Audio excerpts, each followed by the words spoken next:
Eh bien, écoutez, merci, bienvenue. On va lancer cette cérémonie donc de remise des trophées BBCA, remise des trophées BBCA 2024. Et tout de suite, pour aller à l'essentiel, je vais demander à Stanislas Potier, qui est le senior advisor à la direction générale d'Amundi et surtout président de BBCA, et à Hélène Génin, déléguée générale de l'association BBCA, de nous présenter un petit peu, représenter l'association et nous dire pourquoi nous sommes là. Donc la question, Stanislas, pourquoi nous sommes là? Pourquoi vous ou nous? Nous, c'est clair, on a eu l'idée, nous, du salon, et on l'a organisé. Et on l'a organisé pour que vous soyez là, c'est-à-dire que ce soit un lieu de rencontre. On l'a organisé avec France Convention, bien sûr, qui est vraiment maintenant l'organisateur de ce salon avec nous. Mais on est un petit peu, on va dire, l'âme du programme éditorial. Et on remet les trophées maintenant BBC à chaque année au salon, ce qu'on faisait de façon publique, mais dans un petit entre-soi avant.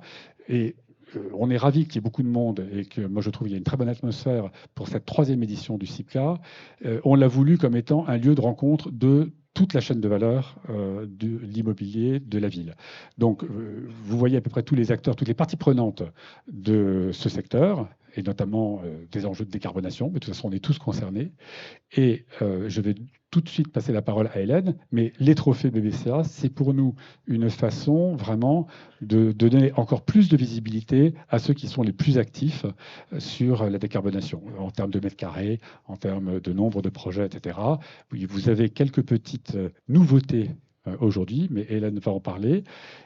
Et vous aurez aussi une autre nouveauté demain. Mais finalement, c'est aussi les trophées BBCA, d'une certaine manière. Pour la première fois, vous aurez les trophées LCBI, Low Carbon Building Initiative, qui est une extension de ce processus de labellisation à l'Europe. Donc, je ne rentre pas dans les détails, ça vous sera présenté demain avec des premières opérations dans d'autres pays d'Europe. Voilà, et si mes souvenirs sont bons, c'est à 14h30. Absolument.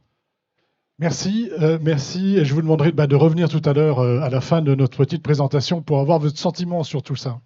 Hélène, je voudrais que vous me rappeliez les fondamentaux, on va dire, de l'association BBCA. Alors, de l'association, on est là effectivement pour accélérer cette décarbonation de l'immobilier. Et donc là, je vais faire un petit focus sur le label, puisque ceux qui l'utilisent aujourd'hui savent comment ça fonctionne, mais l'idée, c'est vraiment de revenir justement sur ces faits fondamentaux. Label BBCA qui structure en fait tous ces trophées, et le label bâtiment bas carbone qui atteste donc de l'exemplarité des opérations immobilières bas carbone. Depuis 2016, on opère un label sur la construction neuve. Depuis 2018, sur la rénovation. Ce label, il est délivré en 2 temps. Stade conception, fin de conception, il est provisoire. Et confirmé en réalisation, il devient définitif. 3 niveaux de performance. Standard, le moins exigeant au plus exigeant. Performance puis excellence. Standard, entre cette fourchette standard-excellence, c'est entre une réduction de moins 21% à moins 45% et au-delà, si l'on considère par exemple le bâtiment de bureau. Ces labels BBCA sont aujourd'hui délivrés par 4 certificateurs, dont je vois qui sont nombreux ici, les 4, Cercal, Certivea, Prestataire Certification et Promotelec Service. Alors sur la suite, vous allez nous dire aussi pourquoi le carbone se mesure et puis nous montrer un petit peu où on en est aujourd'hui. Alors, voilà les grands chiffres en fait. Les grands chiffres BBCA. Les grands chiffres BBCA, effectivement un peu macro. Aujourd'hui, en fait, le label BBCA pour le neuf et la rénovation, qui sont donc des labels qui existent depuis respectivement 2016 et 2018, eh bien, on compte 694 opérations qui sont engagées ou qui ont déjà obtenu le label, qui représentent 4,6 millions de mètres carrés. On est en progression de 16% par rapport à l'année dernière et on a sur ces opérations 50% de mètres carrés qui sont labellisés au stade conception ou réalisation. Énorme montée en puissance de la rénovation, puisqu'on a aujourd'hui une progression de 90% par rapport à 2023. La rénovation aujourd'hui bas carbone, les opérations engagées, représentent 1,3 million de mètres carrés. Donc effectivement, travailler au niveau bas carbone, le déjà là, c'est évidemment un objectif. qui devient prioritaire. Donc, vous avez ici en fait la répartition au niveau français, au niveau Île-de-France, de ces différentes opérations. Et on a également une première opération qui d'ailleurs a été labellisée en réalisation au Maroc. Voilà, et on voit que ça concerne l'ensemble du territoire. Absolument. Alors, le carbone, je disais tout à l'heure, ça se mesure. Et est-ce qu'on a une idée, est-ce que vous savez, mais je sais que vous savez, ce que ça représente en termes carbone économisé? On le disait tout à l'heure, entre moins 25% et plus de 45% de réduction. Aujourd'hui, le parc de ces 4,6 millions mètres carrés, pour un niveau réglementaire type RE 2020, ce serait 5 883 675 tonnes d'émissions carbone. Avec des opérations qui vont atteindre le label BBCA standard, c'est une économie donc de plus de 1 255 000 tonnes. Et pour le plus haut niveau, on est à 2 651 137 tonnes. Donc c'est très concret. Le carbone, on le mesure. Et voilà donc la trajectoire qu'on vous propose et sur laquelle en fait nos acteurs, les opérations se sont challengés. Alors, on va tout de suite aller dans le vif du sujet et on va faire un focus, on va dire, sur les nouveaux labels que sont les labels quartier et exploitation. Excusez-moi. Est-ce qu'on connaît les spécificités de ces nouveaux labels? Enfin, dites-nous les spécificités de ces nouveaux labels et qui sont les premiers labellisés. Mais ça, on y arrive. On y arrive. Je suis allé trop vite. On y arrive. Je vous ai parlé des stocks. Maintenant, je vous parle de l'année. Donc l'année, c'est plus d'1 500 000 mètres carrés qui se sont engagés ou qui ont été labellisés cette année. Vous avez ici la fiche d'identité en fait de ces opérations. C'est 650 000 mètres carrés sur la seule année, avec des 45 opérations donc au stade réalisation. Donc les opérations sont livrées, les émissions carbone sont consommées. Et on a 41% de ces opérations qui sont au niveau excellence ou performance, le reste au niveau standard. Tout type d'opération en fait rejoint le label BBCA. Les superficies, c'est en 90 et près de 50 000 mètres carrés cette année. Vous voyez également la répartition géographique cette année. 60% en Île-de-France, une majorité de tertiaires, mais le résidentiel ne reste pas à la traîne. Et la construction neuve, qui reste quand même le navire amiral, en fait, évidemment, des opérations, 75% et 25% pour la rénovation. Donc une belle montée en puissance encore pour cette année, c'est ça? Exactement, tout à fait. Alors maintenant, effectivement. Maintenant, je peux poser ma question sur le. Et on en vient à notre focus sur les nouveaux labels quartier et exploitation. Donc, nouveaux labels, c'est quoi leur spécificité? On s'est attaqué au neuf et à la rénovation. Et là, depuis 2 ans, on a travaillé beaucoup sur le quartier et l'exploitation. Donc là, l'enjeu, c'est pour nous de couvrir tous les acteurs en fait de l'écosystème, et il était absolument nécessaire qu'on s'intéresse à l'aménagement. Donc c'est chose faite. Vous allez voir là les premières opérations labellisées BBCA quartier, et également donc évidemment les utilisateurs, qu'ils soient locataires ou propriétaires. Et donc on aura là les premières opérations BBCA exploitation. L'enjeu, c'est toujours la même approche, de se dire, dépassons la seule logique de l'énergie pour avoir vraiment une vision globale du carbone. Il faut regarder l'exploitation, il faut regarder les matériaux, il faut regarder les usages, il faut regarder la fin de vie. Et donc, ces mêmes principes sont appliqués à nos différents labels. Et puis, on a également le label BBCA Hotel qui a été lancé, mais on va se concentrer là sur les nouveaux quartiers et exploitations. On attend les prochains et les premiers hôtels. Là, voilà, l'appel est lancé pour l'année prochaine. L'appel est lancé et on a une petite vidéo à vous montrer et vous allez pouvoir découvrir donc les nouveaux labels quartiers et exploitations. Et je me pousse. Voilà.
Voilà, ils ne seront pas là avec nous, hein, mais enfin, ils sont là avec nous, mais pas sur scène. Et merci de les avoir applaudis.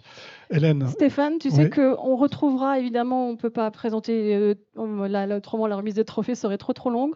On retrouvera donc les présentations quartier et exploitation de ces nouveaux labels demain à 17h, où on aura une occasion de rentrer plus en détail justement sur les retours d'expérience et les apprentissages. Donc rendez-vous demain pour ceux qui ont envie d'avoir plus d'informations, éventuellement d'échanger avec les équipes à 17h. Voilà, et bravo à tous les lauréats de ces nouveaux labels. Bravo à eux, on peut encore les applaudir. Je vois certains qui préparent leurs mains. Et donc rendez-vous demain à 17h, vous en saurez plus. Cette fois-ci, on va rentrer dans le palmarès des maîtres d'ouvrage, et avec la remise des trophées. Ça concerne l'ensemble, hein, des bâtiments. C'est tout bâtiment, bureaux, résidentiels et rénovation, et par catégorie. Hélène, est-ce qu'il y a des changements cette année par rapport à l'année dernière ? Alors absolument. Alors il y a des choses qui restent pérennes et puis il y a des petits changements. Donc ce palmarès, il est établi à partir des opérations labellisées ou des opérations en demande de label. Et sur la base des opérations neuves ou rénovations. On verra l'année prochaine, puisqu'on a l'exploitation et le quartier, comme on le traitera, mais voilà, ce sera une affaire pour l'année prochaine. Donc le palmarès, il est arrêté au 31 juillet de l'année 2024. Donc il concerne les demandes de label et ou l'attribution de label stade conception et réalisation, avec 2 périodes. Le cumul depuis 2016 et l'année en cours, c'est-à-dire considérée sur les 12 derniers mois. On a cette année une nouveauté. On avait l'habitude de présenter un palmarès tout bâtiment confondu. Et donc là, on va rentrer dans une granularité un peu plus fine, puisque aux côtés des 4 classements des tout bâtiments, on va voir apparaître les bureaux, un focus sur les bureaux, un focus sur le résidentiel et la rénovation en mètres carrés. Et puis, dans ce label, dans ce palmarès, on prend en compte le stade d'avancement d'une opération, c'est-à-dire une demande compte moins qu'un label conception qui compte lui-même moins qu'un label réalisation. Et cette année, nouveauté, on intègre également le niveau de label obtenu, standard, performance ou excellence.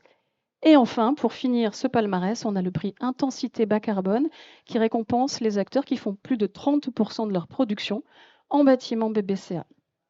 Voilà, donc quelques nouveautés. Enfin, c'est de plus en plus fin, en fait, hein. Alors, avant de demander aux lauréats, alors on a fait un choix, hein, Hélène, on a été obligé parce qu'on ne pouvait pas faire monter sur scène tout le monde. Donc, si vous n'êtes pas là, ne soyez pas déçus, mais vous êtes tous cités là. Et avant de demander aux lauréats de monter sur scène, on a une deuxième vidéo avec les opérations à présenter. Alors déjà là, on a Je ne veux pas la présenter maintenant. Alors, je pense que là, on a le palmarès. On a le palmarès. Alors, on verra les opérations après. On verra les opérations. Je me rapproche pour les lire de plus près. Donc là, vous avez effectivement le palmarès avec tous les bâtiments.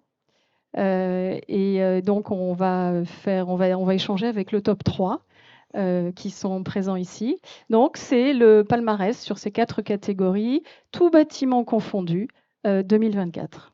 Alors, je vais les citer, hein. En mètres carrés, on a le groupe Nexity, Ewood, Terreneo, Neximo, Siri, Édouard Denis. On a Bouygues Immobilier, Urbi, Patrignani. Et on a WO2. Ça, c'est en mètres carrés. En nombre d'opérations, on a le groupe Nexity, toujours. On a Woodeum, on a Bouygues Immobilier, Urbi et Patrignani. En mètres carrés, cette fois-ci, c'est la production sur l'année 2024. On a le groupe Nexity, on a Ewan Asset, le groupe ICAD, et en nombre d'opérations, toujours le groupe Nexity, Woodeum et Elogi Siemp. Ça, c'est la production donc cumulée depuis 2016 et la production sur l'année 2024 en mètres carrés et en nombre d'opérations. Alors, on va découvrir également... Voilà les lauréats, cette fois-ci, pour les bureaux. Les sous-catégories. Les sous-catégories. On va peut-être pas toutes les noter, toutes les nommer, en revanche, peut-être.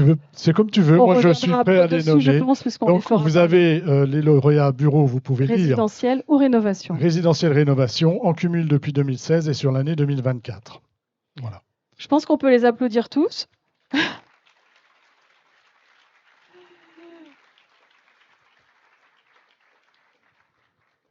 On va découvrir.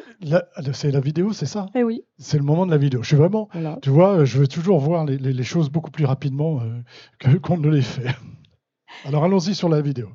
Donc là, vous allez voir la plupart des opérations livrées cette année, neuf ou rénovation.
Je voudrais vraiment remercier toutes les équipes en fait chez les maîtres d'ouvrage qui nous ont permis de faire ces films, qui nous ont remonté toutes ces vidéos, toutes ces informations. C'est une logistique un peu intense, mais vraiment merci à tous. Et je voudrais aussi remercier encore une fois les certificateurs, les équipes des certificateurs qui également nous permettent de suivre l'avancement en fait des opérations. Comme je l'indiquais, Cercal, Certivea, prestataire certification et Promotelec Service. Et puis en particulier Certivea qui a permis de présenter ses premières labellisations BBCA quartier. Et puis prestataire certification, ses premières labellisations BBCA exploitation. Voilà. Et puis pour le neuf et la rénovation, tous les 4 certificateurs sont à la manœuvre. Donc merci infiniment à vous 4. Alors, je vais demander aux représentants des lauréats de monter sur scène. On va vous remettre un petit cadre. C'est Hélène qui va vous remettre le petit cadre. Et puis, on vous demandera un petit mot que je vous demanderai malheureusement d'être rapide, puisque nous avons beaucoup de monde à avoir sur cette scène. Donc, pour venir ici, pour nous parler des bâtiments de Nexity, je demande à Jean-Luc Porceno de monter sur scène. Porcedo, excusez-moi. Est-ce qu'il est par là? Le voilà. Il y a un petit cadre pour vous qu'on va vous remettre tout de suite. En attendant, je voudrais voir Monsieur Julien Pemzek, s'il vous plaît, directeur général de Wideum. Vous en avez deux. Julien, installez-vous. Marc Lafont, président de WO2, s'il vous plaît. Où est-il?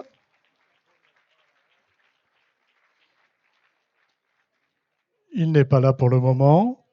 Il est là. Il est où? Le voilà. Flore, alors excusez-moi si j'écorche votre nom, Jakimovic, s'il vous plaît. Vous représentez, vous êtes membre du COMEX d'ICAD, en charge RSE et l'innovation. Valérie Debrem, s'il vous plaît, directrice générale Élogie Siemp. Et donc, Monsieur Asset, qui était le représentant du Maroc, n'est pas présent, mais il est avec nous en pensée. Je vais vous donner un micro.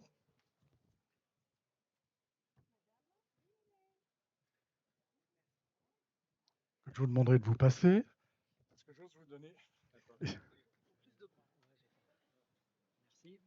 Je vais vous poser en fait à tous à peu près la même question. Bon, évidemment, une petite réaction. On accueille aussi Bouygues Immobilier. Il ne faut pas les oublier. Excusez-moi, Bouygues Immobilier. Monsieur Julien De Figier. Aurélien de Figier. Je suis vraiment désolé. C'est la journée des gags. Alors, une question, une réaction et une question. La réaction, je vous la laisse. La question est la suivante et c'est la même pour tous.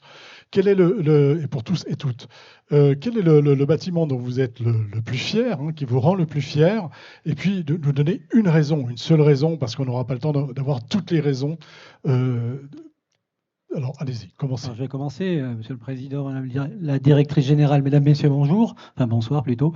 Je vais commencer par la fin, par votre question. Ce qui rend le plus fier, je crois, et j'ose parler pour l'ensemble des confrères, c'est de voir à quel point la profession s'est engagée sur la voie de la décarbonation. Nous savons que nous avons une responsabilité sociétale dans nos métiers d'accompagner les évolutions de la société et d'être présents pour ces rendez-vous. Et je crois que c'est un vrai sentiment de fierté partagé de voir que la profession est vraiment engagée sur cette trajectoire. Après, j'ai une satisfaction personnelle pour le groupe Nexity. C'est la 6e année consécutive que nous sommes lauréats dans les 4 principaux, on va dire, labels. Je crois que ça, c'est une grande fierté pour nous, dirigeants Nexity, bien sûr, mais je crois aussi et surtout pour les équipes, parce qu'on atteint des objectifs comme cela pour nous, d'abord et surtout avec les équipes au montage, les équipes à la réalisation, parce que en fait, nous, dirigeants, on ne fait que venir chercher les récompenses, et celles et ceux qui produisent, ce sont d'abord les équipes. Donc la satisfaction, elle est pour la profession, pour le groupe et aussi surtout pour les équipes sur tous les projets qu'on peut développer parce que je crois avoir fait le compte, ça fait 175 projets depuis l'origine BBCA, depuis 2016 et je crois qu'on a atteint chez Nexity le 1 million de mètres carrés labellisés. Merci, bravo. Julien, c'est à vous. Écoutez, merci beaucoup pour ce prix. Moi, j'avoue que je suis bluffé par le nombre de projets et le volume atteint. Je pense qu'on a passé une grande étape. On était plutôt jusque-là un label d'expertise, de niche. Et en fait, là, on est en train de voir que c'est une vague importante qui est en train de s'organiser dans toute la France sous des formes très variées. Donc, c'est une bonne nouvelle. Moi, j'ai mis en avant une opération qu'on aime beaucoup, qui est à Boulogne et Vaudia, opération qu'on a choisie, puis aussi celle d'à côté à Rueil-Malmaison. J'ai choisi ces 2 projets parce que ces 2 projets nous ont permis de générer les premiers crédits carbone attachés à la construction. Et en fait, c'est une petite révolution parce que jusqu'alors, seuls les champs de Posidonie et les actions de reforestation permettaient de créer du stock carbone long terme reconnu par l'État. Et depuis cet été, eh bien, il y a les bâtiments conçus en bois dans cette philosophie bas carbone. Et donc, c'est une vraie reconnaissance scientifique portée donc aujourd'hui autour de ces projets. Et il faut qu'il y en ait beaucoup plus à venir dans les années passées. Et puis, j'ai un autre message. On est dans un moment de marché compliqué et où on a l'impression qu'il faut choisir entre pouvoir d'achat et écologie et réduction de l'empreinte carbone. Et donc, je pense qu'aujourd'hui, cet événement est là pour montrer qu'il n'y a pas de choix à faire et qu'au contraire, la valeur se crée dans ces bâtiments bas carbone que nous produisons aujourd'hui. Merci à tous. Stéphane ? Merci à vous. Oui. Je me permets juste de t'interrompre parce que Julien de Normandie, qui est notre grand témoin, vient d'arriver. Il est derrière. Donc, voilà, on est ravis. Et si vous voulez venir vous asseoir là...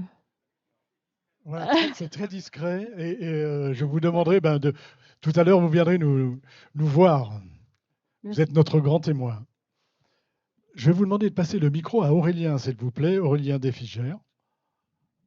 Merci beaucoup. C'est à vous, donc le bâtiment dont vous êtes le plus fier, hein, une bonne raison, et votre réaction. Alors, c'est effectivement un projet à Vannes qu'on a souhaité mettre en avant, les balcons de Maya. C'est un projet très intéressant qui a obtenu le label BBCA Conception Niveau Performance cette année, qui a obtenu le seuil 2028 de la RE 2020 dès 2023, c'est-à-dire avec 5 ans d'avance.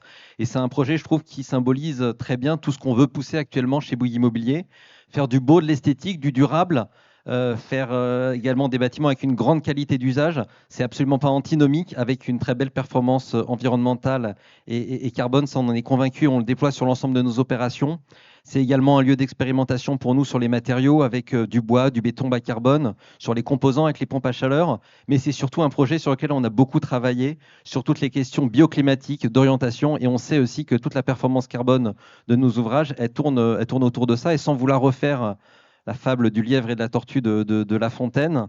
On est présent sur ces sujets depuis de nombreuses années chez Bouygues Immobilier. Je pense que les trophées qu'on récupère aujourd'hui en sont évidemment l'illustration. On est convaincu que c'est un sport de fond qui se court année après année. On est très fiers aujourd'hui de pouvoir récupérer ce trophée qui est le symbole de l'implication des équipes depuis plusieurs années. Et on sera là encore au rendez-vous les prochaines années. Merci à tous. Vous pouvez l'applaudir. Je vous demande de passer le micro à votre voisin. Et Marc Lafont, président de WO2, c'est à vous. Alors ouais, le bâtiment qui nous rend le plus fiers, c'est en effet l'Arboretum, qui a été inauguré il y a une quinzaine de jours par le président de la République. Mais c'est pas pour ça que c'est le bâtiment qui me rend le plus fier. C'est pas non plus parce que c'est le plus gros projet bois au monde. Ce qui me rend très fier sur l'Arboretum, c'est le boulot absolument dément qui a été réalisé par les équipes, et notamment par Laurent Petit, que je salue ce soir. Depuis maintenant 2016, date à laquelle on a acheté ce terrain avec BNP Paribas Real Estate. Dans un premier temps, un boulot de développement, parce qu'en fait, on a transformé un terrain de 17 hectares complètement imperméable en un îlot de fraîcheur, avec un potager absolument magnifique, un grand jardin et un campus de bureaux comme il n'en existe pas d'autres.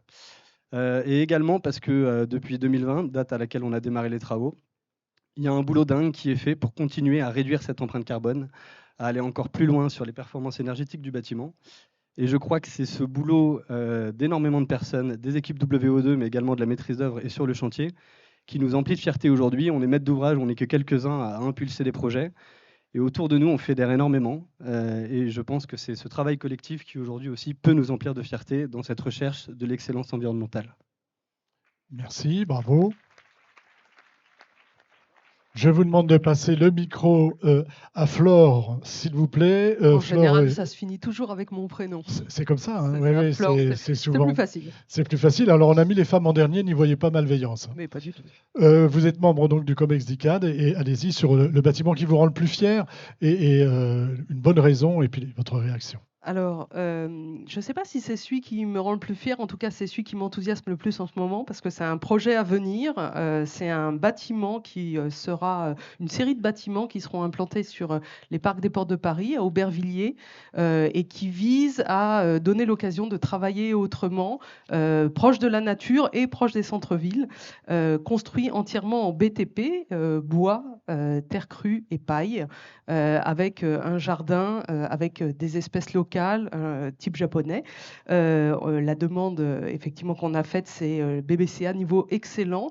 La livraison, c'est février 2026 et je vous invite tous à venir faire vos séminaires d'équipe, à venir utiliser ce bâtiment qui, par ailleurs, sera à destination de bureaux ou de séminaires d'équipe en semaine et qui aura une destination différente le week-end, notamment pour les loisirs ou pour le grand public. Voilà, donc février 2026, n'oubliez pas. Vous aviez une autre question? La question, c'était une bonne raison d'aimer ce bâtiment, ça on l'a. Alors, Et ça, puis vous c'était un l'avez. peu votre réaction en fait par rapport, mais Moi, vous en nous fait, l'avez déjà dit. ce qui me fait plaisir aujourd'hui, c'est de voir à quel point on est nombreux à converger sur les mêmes convictions, à avoir envie tous ensemble de pousser le secteur de l'immobilier vers plus de décarbonation, plus de biodiversité, moins d'artificialisation des sols. Et à chaque fois qu'on se réunit et qu'on a le sentiment comme ça qu'on est plusieurs à penser la même chose et qu'on avance groupés, ça me donne beaucoup d'espoir pour la suite. Voilà. Merci, bravo. Valérie Debrem, c'est à vous pour Elogiciemp. Même question, quel est le bâtiment qui vous rend le plus fier? Une bonne raison et puis votre réaction. Peut-être d'abord un petit mot pour dire qu'à Elogiciemp, nous sommes un bailleur social. Donc nous construisons des logements sociaux, notamment et surtout à Paris. Nous gérons actuellement 30 000 logements sociaux et nous sommes très engagés sur le bas carbone et le label BBCA est pour nous un puissant levier pour mobiliser l'ensemble des équipes, l'ensemble des maîtres d'œuvre, l'ensemble des entreprises avec l'aide des certificateurs. Je voulais vraiment le signaler. Et puis je vous ai sorti une opération qui est une opération neuve, qui est derrière la Porte d'Italie, qui a une particularité d'étant R+9 avec énormément de bois labellisé, 107 kg par mètre carré, ce qui est absolument considérable. Et donc, voilà, c'est une opération neuve. J'aurais peut-être dû vous présenter une opération de rénovation, parce qu'au fond, désormais, nous sommes surtout engagés dans la transformation des bâtiments, des bureaux en logement, des parkings en logement, des écoles en logement. Et nous arrivons aussi dans ce cadre-là à faire du BBCA. Et merci à tous et merci à l'association. Le BBCA, c'est ce qui vous permet de relever le challenge. Merci. Vous pouvez les applaudir. Je vais vous demander de sortir de scène parce qu'on va passer à la suite. Bravo encore.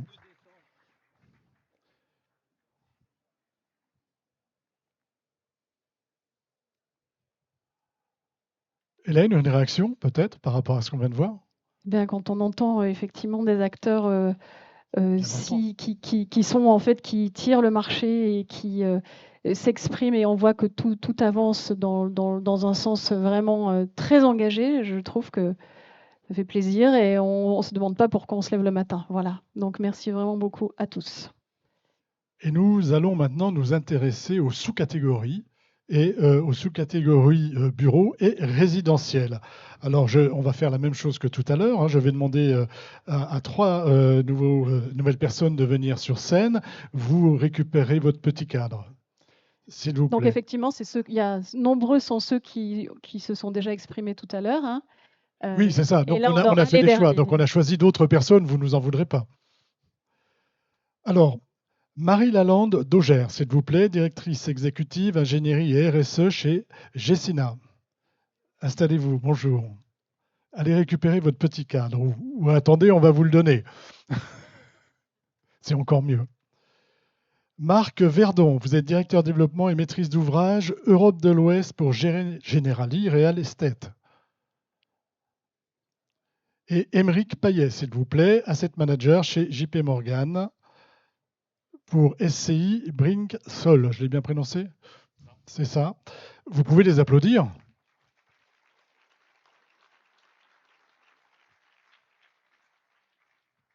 Alors pour corser un petit peu les choses, je ne vais pas vous poser la même question. Je vais vous demander une réaction, mais c'est une autre question.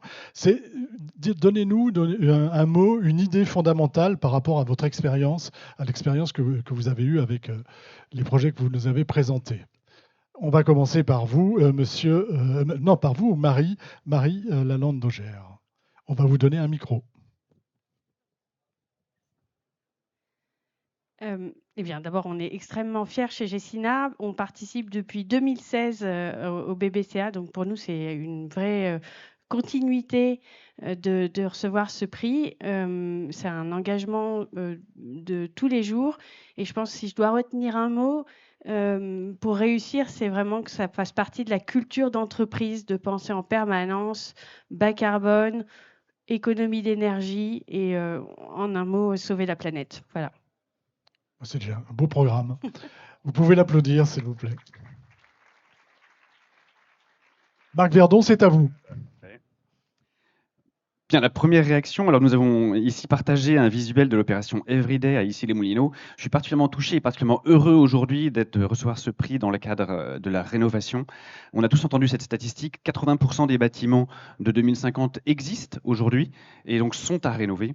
Je pense qu'on a encore énormément de travail et ça sonne comme une perspective aujourd'hui dans un contexte où le neuf est quand même beaucoup plus questionné.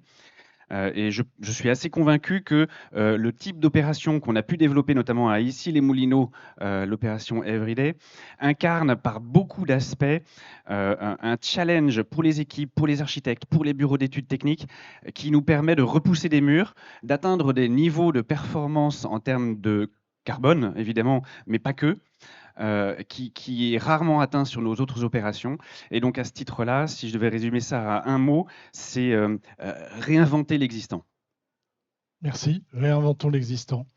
Vous pouvez l'applaudir.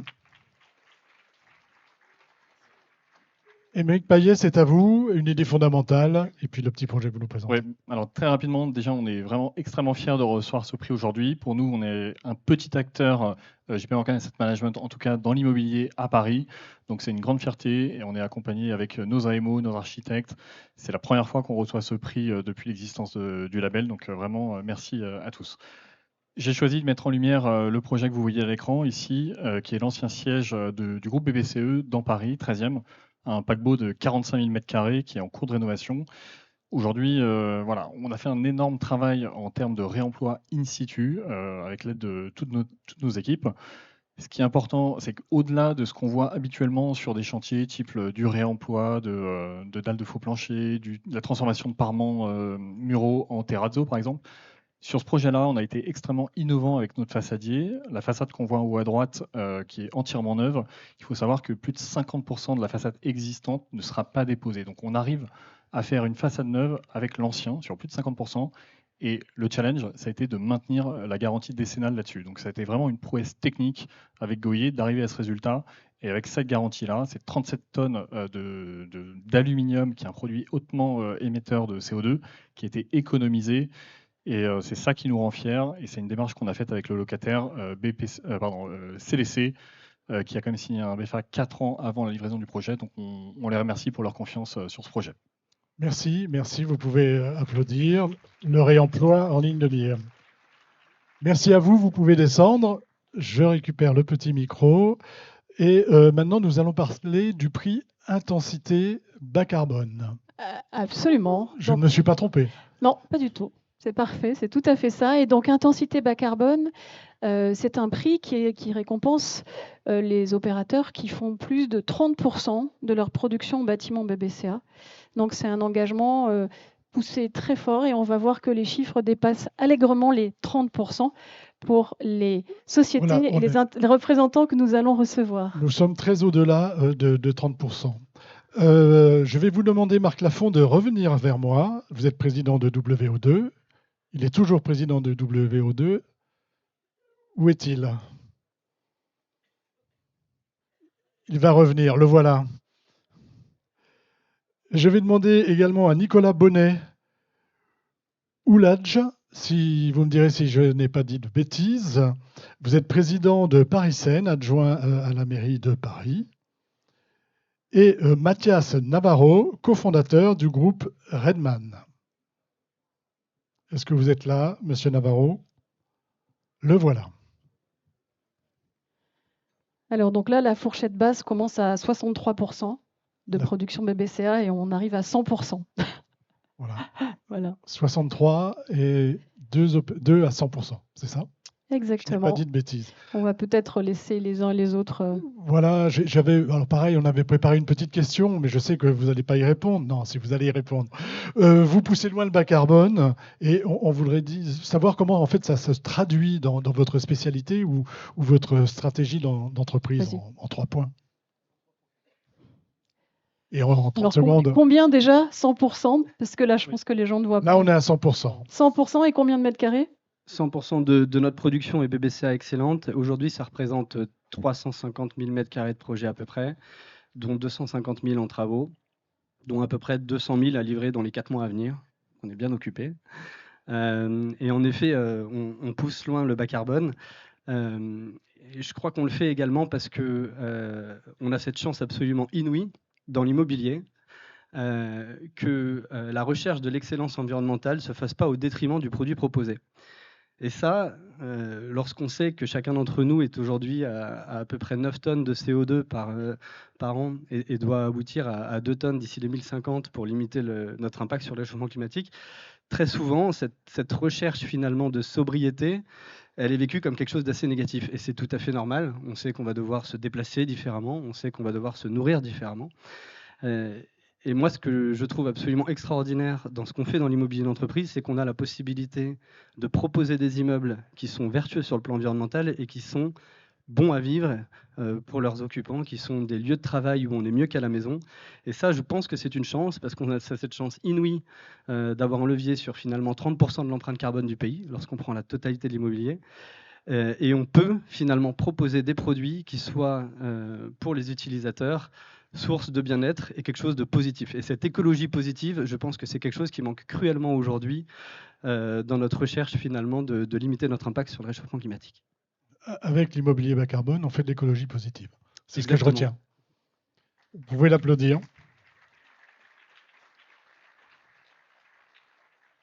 Je vais vous demander de passer le micro à votre voisin et je vous pose cette même question, hein, mais vous pouvez aller un peu plus loin.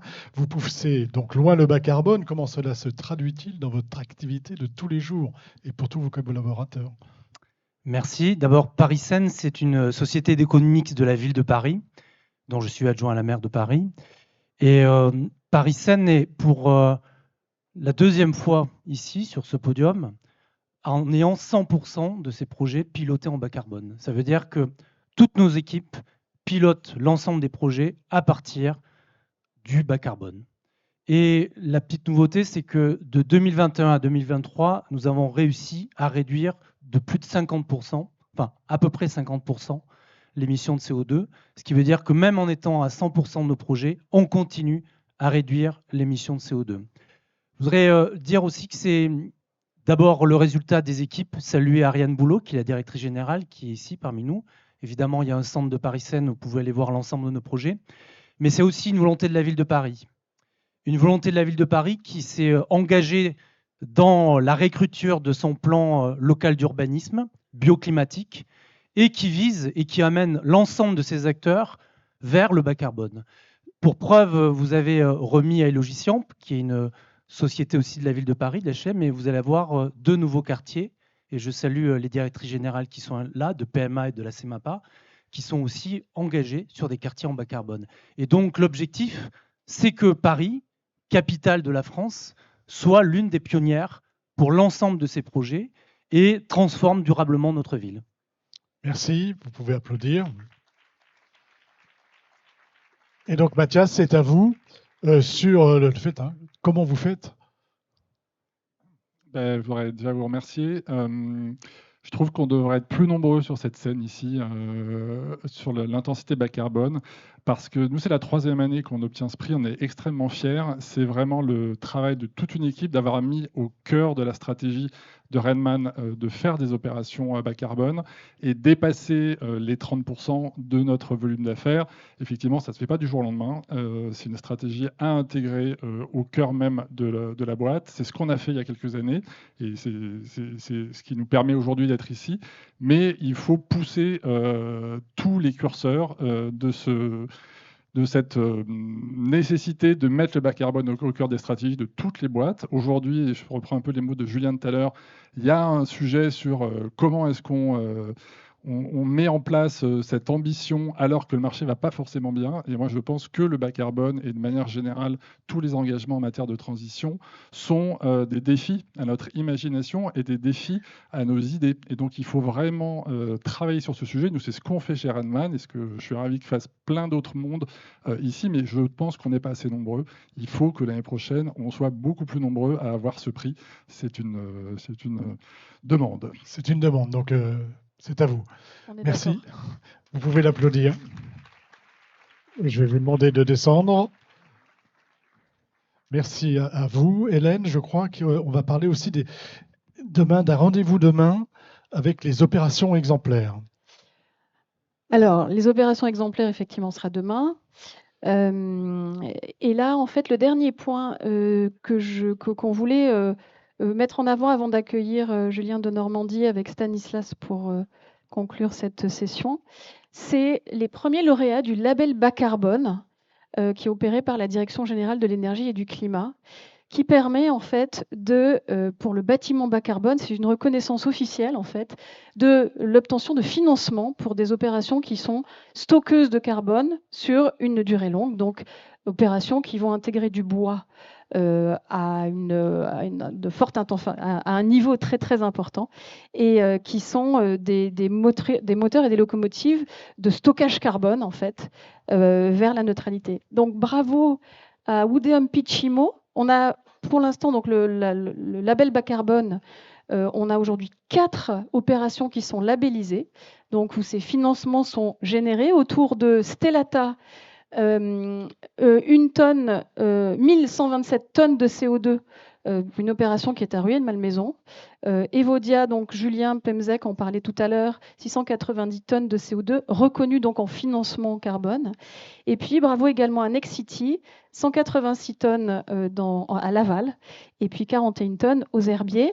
On a aujourd'hui la direction générale de l'énergie et du climat m'informe qu'il y a à peu près une dizaine aujourd'hui de projets qui sont soit labellisés, soit en cours d'instruction. Donc Wudeum Pichimo, Nexity, on en a parlé, mais également Carbonap, la coopérative carbone de La Rochelle et la foncière Chenley. Donc en fait, faire du bâtiment stockeur de carbone, en bref, mettre du bois, permet de générer des financements. Et donc, c'est un label qui n'est pas opéré par BBCA, mais pour laquelle nous avons travaillé à mettre au point une méthode qui permet aujourd'hui, pour le bâtiment neuf, d'avoir ces opportunités de financement. Donc, intéressez-vous sérieusement à ce sujet. On peut aussi en parler avec vous chez BBCA. Donc voilà, c'est un élément supplémentaire de valorisation du bâtiment bas carbone. Merci, on peut applaudir, puisque... Et la méthode BBCA, donc, qui se développe. Julien de Normandie, je vais vous demander de venir vers moi et de prendre... Stanislas, oui, tout à fait. Oui, bien sûr, et Stanislas, tous les deux. Donc, Julien de Normandie, on va vous donner un micro ici.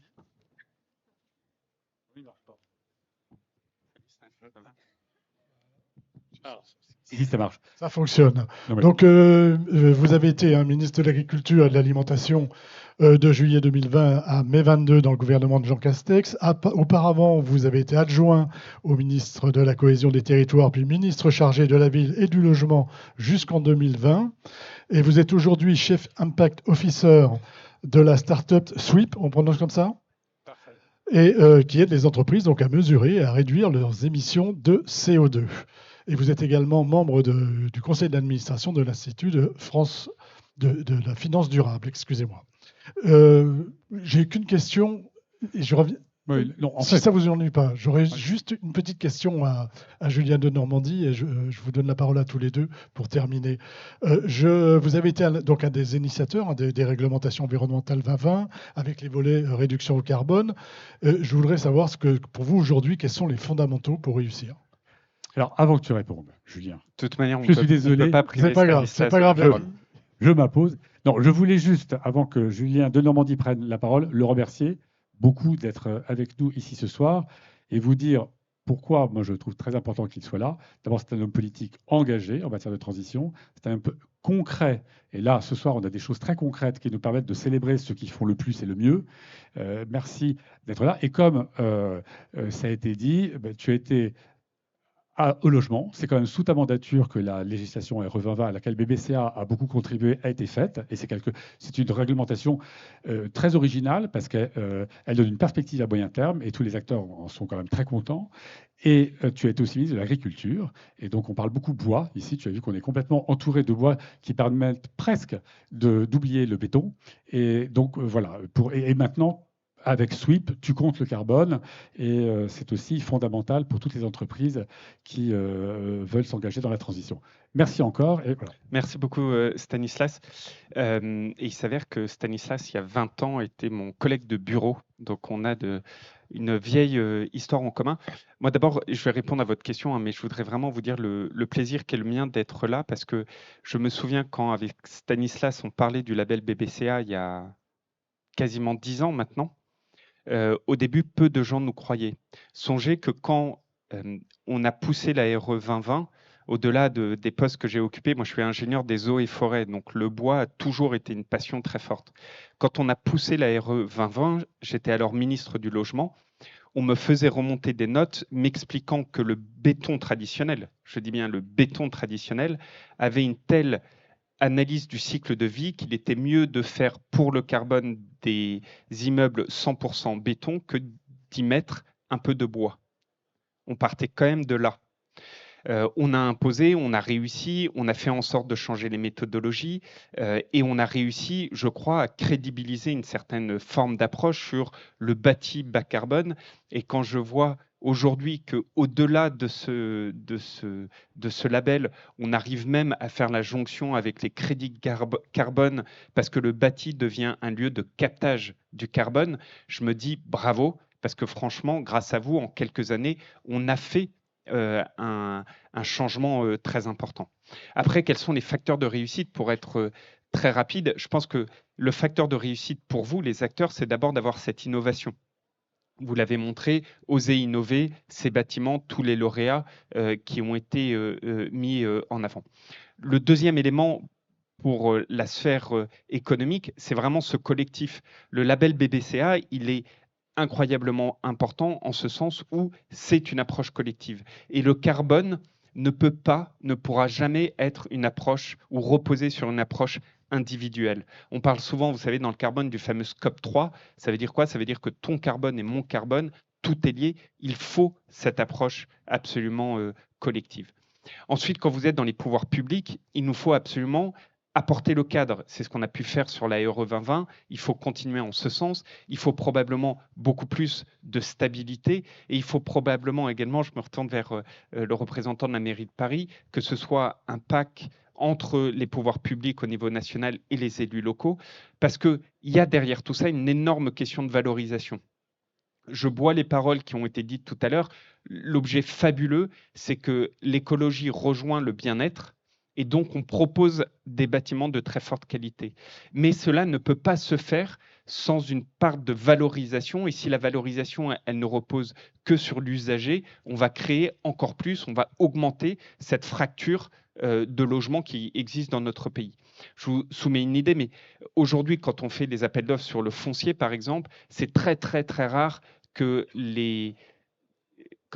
que le prix du foncier puisse dépendre de quelconque valorisation carbone in fine du bâti qui est dessus. Et donc, les crédits carbone, c'est très bien, mais ce ne sera pas suffisant. Et le troisième acteur, et je m'arrêterai là, ce sont les financiers. On a parlé beaucoup là dans les remises de prix des nouveaux projets. Tout à l'heure, quelqu'un disait que d'ici 2030, près de 80%, voire 90% des logements existent déjà, et 2050, ce sera peut-être 50 ou 60%. Il y a un énorme enjeu de rénovation. Sur la rénovation, et je le disais déjà quand j'étais ministre, on a fait fausse route. On a dit à nos concitoyens, vous inquiétez pas, rénovez vos logements, ce sera rentable. En fait, c'est pas vrai. C'est vrai à l'échelle de 25 ans, ça n'est pas vrai à l'échelle de 8 ans et demi, qui est le temps moyen où vous restez dans votre logis. Aujourd'hui, les copropriétés, par exemple, il y a un énorme enjeu de financement de ces copropriétés, mais pas l'individu qui habite dans la copropriété. La copropriété elle-même, avec des prêts qui pourraient être transférés de propriétaire en propriétaire. Les financiers détestent ce genre de dispositif. Ils détestent. Mais il nous faut être incroyablement innovants, y compris là-dessus. Bref, c'est des responsabilités de tous, mais franchement, vous êtes dans le vrai. On vient de paraître chez Sweep, faire paraître une étude qui dit que tous secteurs confondus dans le logement, tous secteurs confondus, 8 entreprises sur 10 disent « si je ne me transforme pas face à cette économie bas carbone, je vais finir par disparaître ». Bah vous, ce qui est sûr, c'est que vous faites partie des entreprises qui ont déjà conduit et entamé cette transformation, donc bravo. J'ai encore une question. On a dit tout à l'heure, le carbone, ça se mesure. Pourquoi ça se mesure et à quoi ça sert de mesurer? Bah d'abord, ça n'existe pas que vous soyez dans le public, dans le privé, dans une association. Si vous ne pouvez pas mesurer, vous ne pouvez pas piloter. Ça n'existe pas d'avoir une politique, encore une fois, hein, qu'elle soit publique ou privée, sans mesure. Vous ne pouvez pas vous fixer d'objectifs parce que vous ne savez pas si vous allez l'atteindre. Le deuxième élément, et j'insiste dessus, c'est une question de confiance. Alors c'est vrai de manière générale, mais alors quand on parle d'un label, c'est encore plus important. La confiance vis-à-vis de l'extérieur, c'est-à-dire est-ce que moi, financier, si enfin j'accepte d'accompagner de manière plus forte les projets BBCA, est-ce que moi, État ou collectivité locale, j'accepte de les accompagner? Est-ce que oui ou non, je peux être sûr sur les émissions carbone évitées ou capturées? Est-ce que si demain je fais mes crédits carbone, je peux être sûr que ce montant des crédits carbone soit véridique? Mais cette confiance, au-delà de l'extérieur, elle est aussi très vraie au sein de vos équipes. Aujourd'hui, dans l'entreprise que j'accompagne, on accompagne les entreprises sur le volet carbone, on a plusieurs centaines de clients.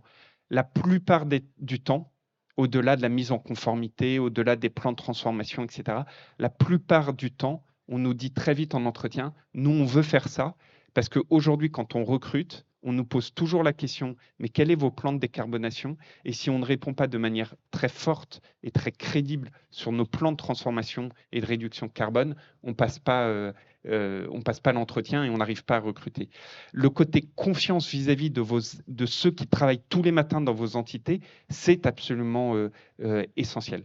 Et donc, cette crédibilité, cette confiance et enfin cette valorisation, et j'insiste dessus, en fait, il nous faut passer, moi c'est mon grand combat du moment, il nous faut passer d'une économie coût à une économie valeur.